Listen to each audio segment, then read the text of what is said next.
When I was visiting a hospital recently, I noticed, well, I could hardly not notice, these large signs that were posted on every doorway.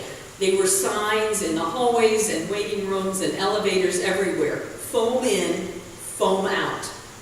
And next to these signs were canisters of foaming hand sanitizer. The war against germs is raging in our medical facilities in this country, especially as the weapon of antibiotics becomes hindered by overuse and by increasingly resistant strains of bacteria. In the history of medicine, it has actually been a rather short time that we have even known about germs and microbes and organisms. Medical practitioners have been around for thousands of years, but it's only been in less than the last 200 years that a germ theory of disease was developed. Oh, there were a few people who tried to make these suggestions and introduce the idea a century or two earlier, but their thoughts were treated with disdain and with ridicule. The sad story of Mary Malone, just 100 years ago, served to bring the reality of germs to public attention. In the summer of 1906, the Warren family spent their summer holiday on Long Island. And the holiday turned tragic when their daughter fell ill to typhoid and died. Eventually, 6 of the 11 family members died. To ensure that his vacation home could continue to be safely rented, the owner of that property hired an investigator to determine the cause of the outbreak. As he tracked the history of each person involved, the investigator discovered a 6-year trail of 22 people who had been ill with typhoid connected to the cook, Mary Malone. Mary herself wasn't ill. In fact, she felt quite healthy. So when she was approached to be tested, Mary was totally confused and indignant. She knew nothing about invisible germs or even of the need for hand washing. Indeed, Mary was so offended by the idea that she was being accused of causing others to be sick that she threatened the investigator with a carving knife and escaped. She ran and hid. The investigator gathered a few policemen and went in search of Mary, and they tracked her down to a closet. In his report, the investigator wrote, "Mary came out of the closet fighting and swearing, both of which she could do with appalling efficiency and vigor. I made another effort to talk to her sensibly and asked her to let me have the specimens, but it was of no use." Of course, eventually, Mary was tested and isolated, but not before 25 more people fell ill from typhoid. Today, in 2018, we no longer question the existence of unseen microbes that cause disease. It's an established fact. We teach the importance of hand washing to our children. We post signs in public restrooms that employees must wash their hands before returning to work. And yet, we are not unlike Mary Malone, who had little real understanding of a threat in and around her and had poor practices to defend herself and others from that threat. When it comes to spiritual threats, we too often dismiss the existence of unseen beings and powers, and we too can take offense when someone suggests that Satan might be acting in our lives, causing problems for us or for people around us. C.S. Lewis wrote that when it comes to the devil, there are two equal and opposite errors that people make. One is to have an unhealthy interest or obsession in things evil and demonic. The other error is to disbelieve or to disregard its existence. Both attitudes are greeted with the same delight. C.S. Lewis writes, "In our modern Western world, powers, unseen evil spirits are treated as superstition. Those who do accept the biblical teaching about Satan and acknowledge that there is a devil usually give it little thought beyond that." As we began our Bible study session this week on this passage, the first thing that Sue said was, "We almost never talk about the devil and evil powers in our church." So, let's talk about it for a few minutes. In this passage, Paul writes about the devil very matter-of-factly. It may be unseen, but Paul doesn't question for a moment its existence. In verse 11, he mentions the strategies of the devil. The devil is the primary enemy of God, and all its strategies are directed towards undermining God's work in the world, destroying what God has created, sowing doubt about God's love, disrupting the building up of God's kingdom. The fiery arrows of the devil in verse 16 are the things thrown at us to interfere with our faith in Jesus Christ and to stop God's work in our lives. The fiery arrows might be things like fears or anxieties that weaken or break down our trust in God. They might be temptations or addictions that sidetrack us and pull us away from the way that God would want us to go. They may be excuses that come up in our minds that we offer to ourselves and others to avoid doing the work that God has given us to do in evangelism or in ministry. Excuses like, "It's none of my business," or "I don't want to interfere," or "I'm too busy." The fiery arrows of the devil might be roadblocks that are thrown up in our way to stunt our spiritual growth, to impede our progress, or to hinder us in helping others. When Lisa Reskus hit a roadblock of what seemed like unreasonable medical insurance requirements for her visa to Belarus, we wondered and prayed if perhaps this was part of the enemy's way to keep her from sharing God's love and her faith with those who longed to hear it. When I lost my voice last summer as part of my illness, I believe the devil would have been delighted if it had prevented God from using my voice to teach and to preach the gospel. There is a spiritual realm that we do not see with our eyes, an unseen world, Paul calls it. And in that spiritual realm, there is both good, godly forces and dark, evil forces. These forces compete for our attention, for our hearts and our minds, for our souls, and for our very lives. In the Message version, Eugene Peterson translates verse 12, saying, "We are in a life or death fight to the finish with the devil and his angels." As in any battle, the most dangerous enemy is the one that you are not aware of or not protected from. For example, in the battle to get rich, greedy scammers sneak in when you are least suspecting. Like the phone call my mother-in-law once got that started out, "Hi, Grandma, this is your grandson. I need some money." Or an email that my dad got that started out, "This is your bank. Your account has been hacked and the money has been taken. Send us your account information so we can help you. Things that hit us when we are unsuspecting.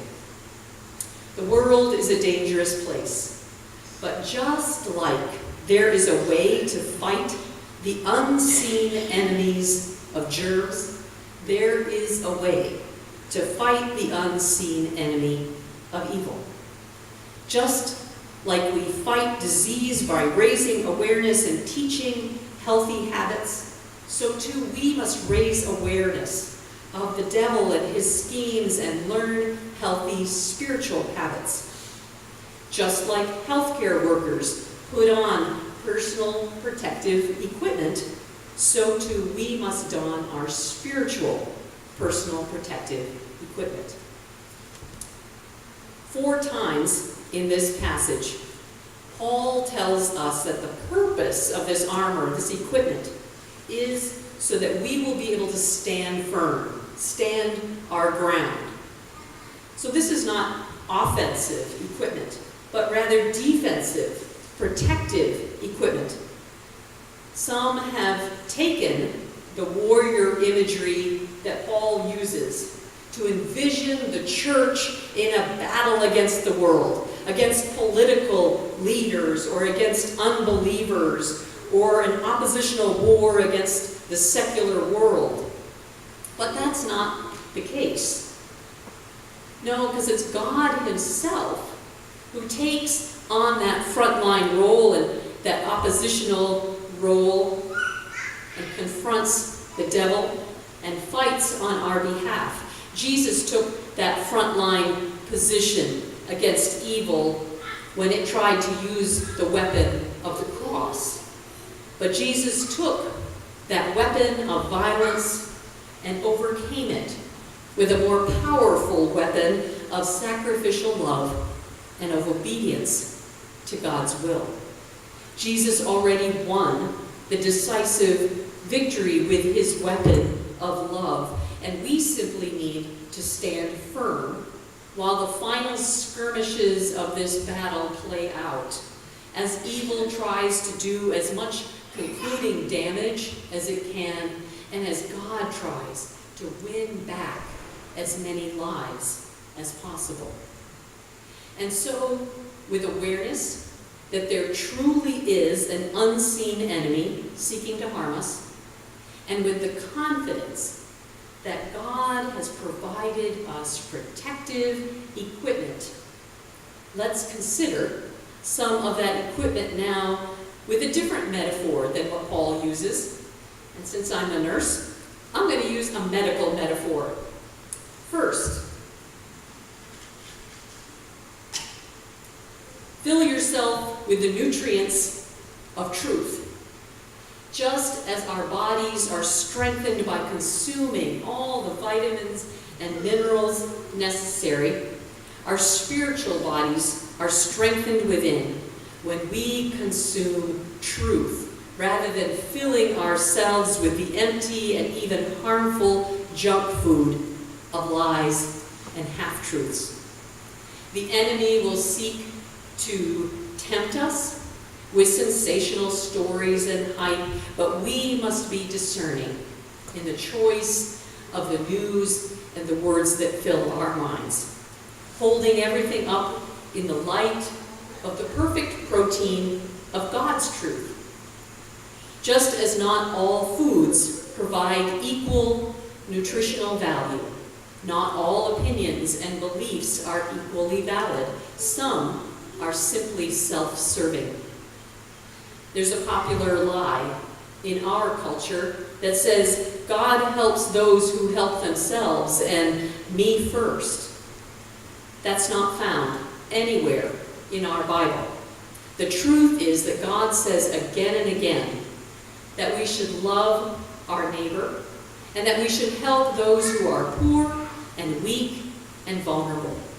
God says again and again that strangers and people of other cultures and languages and colors and nationalities, and even those we consider our enemies, are our neighbors, our sisters, and our brothers.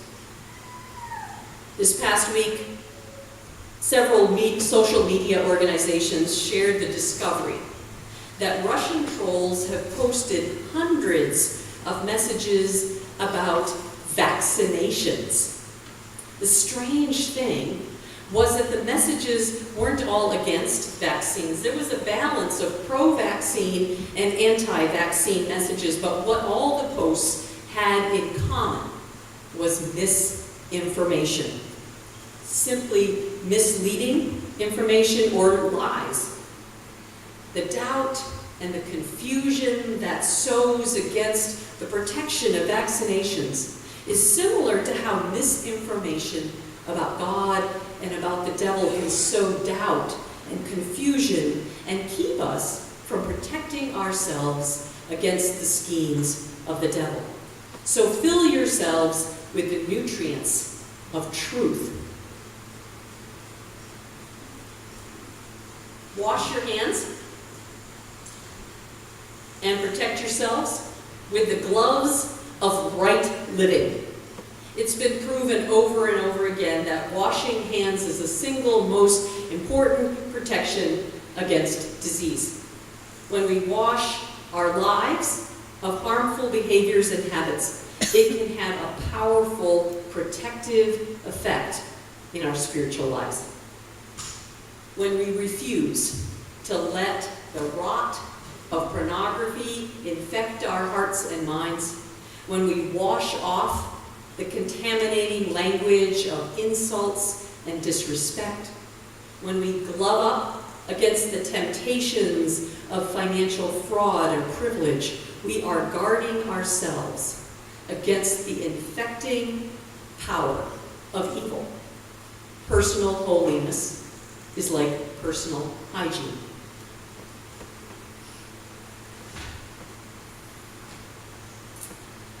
Every nursing job I've ever had has required safe, closed-toe shoes. Paul says that these shoes are the shoes of preparedness or readiness. They are the peace of the gospel of Jesus Christ. The devil put up a wall of hostility between people, but in Jesus, that wall has been broken down. My experience with broken down walls is that there's still a lot of debris left over. There are sharp shards, there are rocks to stub a toe on. There are places of remaining hostility and violence in our world, places of ill will. But when we enter those places with the covering of Jesus' peace, then our hearts and minds are protected. In another letter, Paul wrote, "The peace of God that exceeds all understanding will guard your hearts and minds in Jesus." The devil may cough and sneeze all over you, but if you keep the disinfectant and the mask of faith ready at all times, those evil pathogens will be eliminated. Last week, Dave Stebnitz preached on faithing, faith as a verb, as something we can actively do to combat our fears and anxieties, our doubts and difficulties. We put a lot of trust in disinfectants to clean off the germs from a person who has used something before us, used the table at the doctor's office, or used a toilet, or used utensils. Trust is faith in action. Our trust, our faith, activates God's power. As Paul wrote earlier in this letter, Christ dwells in our hearts through faith, and that with Christ within us, God gives to those who have faith, who believe, who trust, access to the same incomparably great power that raised Jesus from the dead. Faith will kill 99.9% of the devil's darts.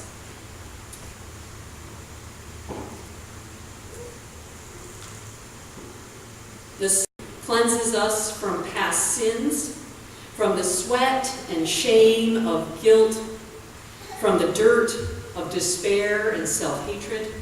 We are washed clean by God's rescue plan and the gift of forgiveness. We're given a fresh start. We're baptized into new life. We can head out each morning confident of the fresh scent of our salvation in Jesus Christ. The scalpel.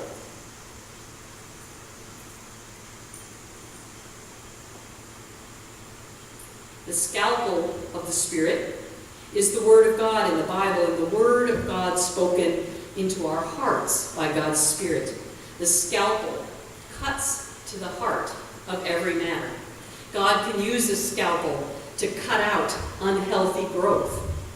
God can use a scalpel of His Word to implant new understandings and new knowledge of the height and depth, the length and width of God's love for us and for others. And finally, there's one more item of protective equipment which may possibly be the most important. A recent safety manual that I read identified the cell phone as the most important first aid equipment in our day today. Because the first thing you do in any emergency is to call 911 to summon help and expertise. John Piper has said that prayer is like the walkie-talkie of the church on the battlefield of the world. It's communication to God, to headquarters. It's requests for deployment of assistance and power according to God's will. Paul asked for prayer that he might speak fearlessly and boldly to others about the good news of Jesus.